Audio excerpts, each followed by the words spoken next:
Welcome to Nallaseiringappa. இன்றைக்கி நம்ம எபிசோடில் வந்து பார்த்தீங்கன்னா ஒரு ஒயிட் குஸ்கா ஒரு எம்டி பிரியாணி வந்து எப்படி செய்கிறது அப்படின்றத வந்து பார்க்க போகிறோம். ரொம்பவே வந்து கம்மியான இன்க்ரீடியன்ஸ் வச்சு ஃபஸ்ட்டு வந்து பார்த்தீங்கன்னா ஒரு சட்டி வந்து வச்சுக்கோங்க. அதில் வந்து ஒரு 25 கிராம் வந்து கீயும் 25 கிராமும் வந்து ஆயிலும் வந்து ஆட் பண்ணிக்கோங்க. அதுக்கப்புறம் வந்து பார்த்தீங்கன்னா அது ஹீட் ஆனோன்னா ஒரு 3 பீஸ் வந்து பட்டை, 3 பீஸ் வந்து கிராம்பு, 3 பீஸ் ஏலக்காய்.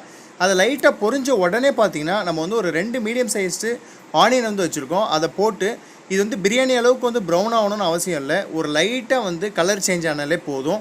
அந்த டைமில் வந்து பார்த்தீங்கன்னா ஒரு 4 பச்சை மிளகா வந்து கீரி வச்சதை வந்து ஆட் பண்ணிடலாம். அதுக்கப்புறமா வந்து பார்த்தீங்கன்னா ஒரு மீடியம் சைஸ்டு தக்காளி ஸ்லைஸ் பண்ணி அதையும் வந்து இதோட வந்து ஆட் பண்ணி தக்காளி லைட்டாக கரையணும்.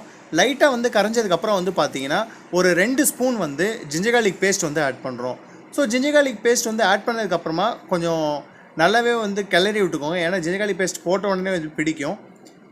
ஸோ இது வந்து பார்த்திங்கன்னா அந்த பச்சை ஃப்ளேவர் வந்து போனதுக்கப்புறமா இதில் வந்து ஒரு கை வந்து புதினாவும் ஒரு கை வந்து பச்சை கொத்தமல்லியும் போட்டு நல்லா வந்து வதக்கிக்கலாம்.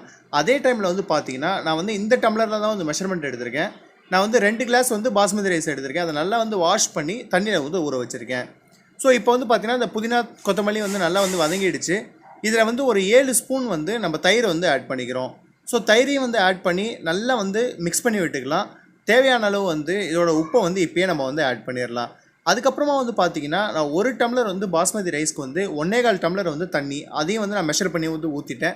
ஸோ 2 டம்ளருக்கு வந்து நான் 2.5 டம்ளர் வந்து ஊற்றிருக்கேன். தண்ணியை வந்து நல்ல ஒரு பாயிலிங் ஸ்டேஜ் வந்துருச்சு. அதே டைமில் வந்து பார்த்திங்கன்னா நான் பாஸ்மதி ரைஸும் வந்து சுத்தமாக தண்ணி இல்லாமல் வடித்து அதையும் வந்து ஆட் பண்ணிட்டேன். ஸோ ஒரு 5 மினிட்ஸ் வந்து குக் பண்ணால் போதும்.